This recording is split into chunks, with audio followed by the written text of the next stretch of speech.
and that proceeds we will use to repay the FCCBs. It seems what they did was they took the money and CBI realized that they diverted it elsewhere. They did not repay the FCCBs. What this was found, the notice of the AGM showed that the money was supposed to be used for repayment of FCCBs. That was what they told the shareholders, and that is what they apparently did not do. So what SEBI passed against a very interesting order, very unprecedented order I've read, is that SEBI told that some $33 odd million, that much money was raised.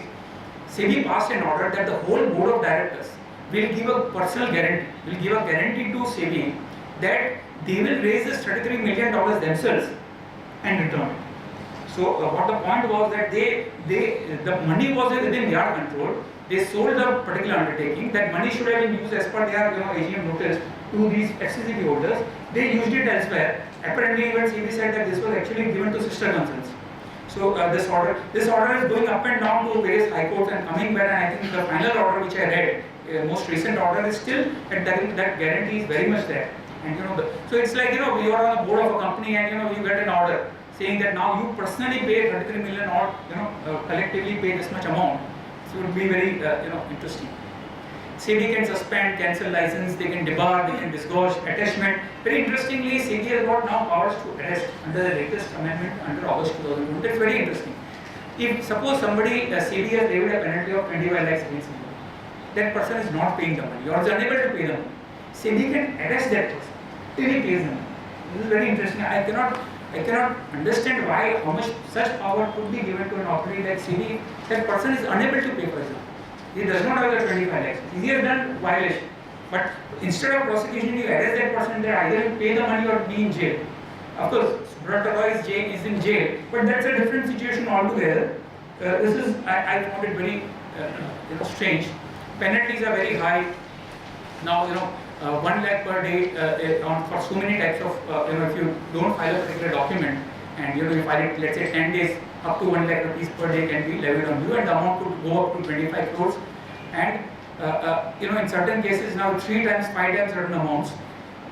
Recently, again in August 2014, the law has been amended, and instead of up to 1 lakh rupees, now it is at least 1 lakh rupees minimum fine is there for many types of violations. So you cannot say that okay, levy 10,000 rupees, appropriate case 5,000 rupees. No, minimum 1 lakh will have to be levied.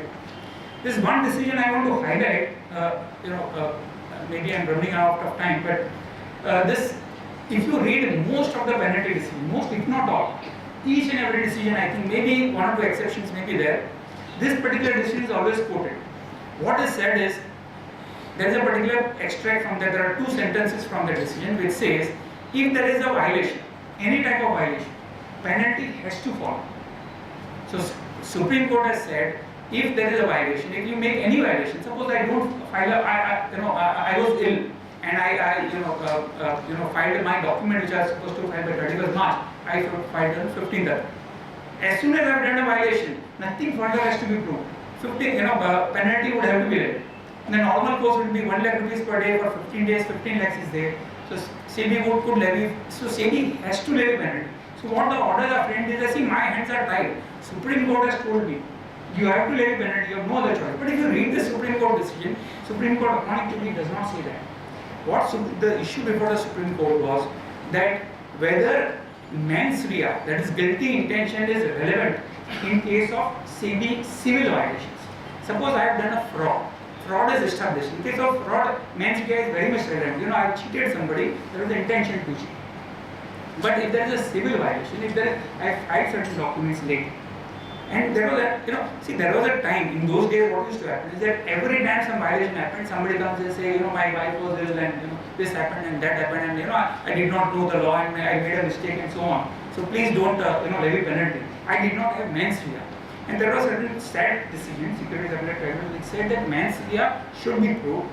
Certain decisions of the Supreme Court in sales tax cases were cited for that. So what really Supreme Court said in that particular case is that in case of civil violations, mens rea does not have to be proved. Penalty automatically falls. That is what they were trying to say. Unfortunately, SEBI is using the Supreme Court decision again and again, levying lakhs and lakhs of rupees of penalty. 25, 30 lakhs rupees, they are levying like loose change. So I think this is really, somebody needs to go to SEBI or to SET or to maybe Supreme Court back and say that this has to stop, you levy proportionate penalty, and at least if I don't have mens rea, then at least take that into account. But otherwise, today penalty, if you have done a violation today, if you go to SET also says the same thing. Supreme Court has said this, my hands are tied. So, if I go to a counsel for any of my matters, most counsels tell me, no point in filing the appeal, the penalty will not even get reduced.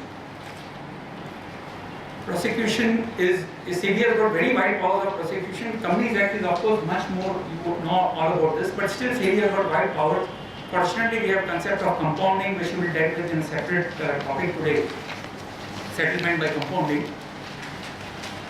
Just to finalize a couple of things is that you cannot read SEBI laws in isolation. Companies Act has got so many overlapping provisions, related parties, so many other things, corporate governance and issue of shares, bonus shares and so on. So we need to go to Companies Act. SFIO is a new body.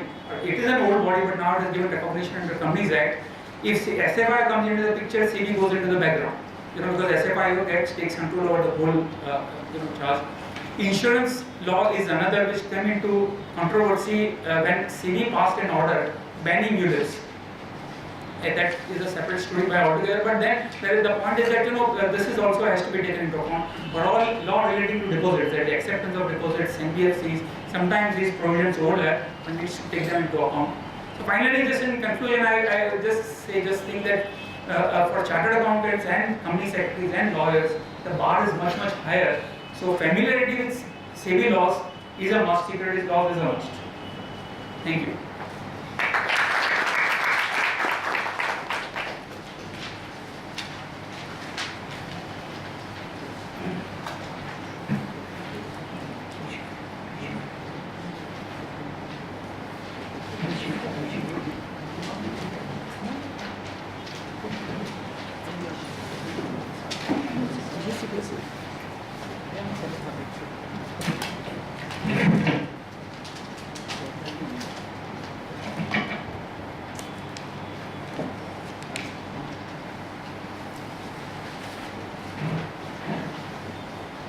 Thank you, Jayenbhai, for an excellent overview of the basic concepts in securities laws.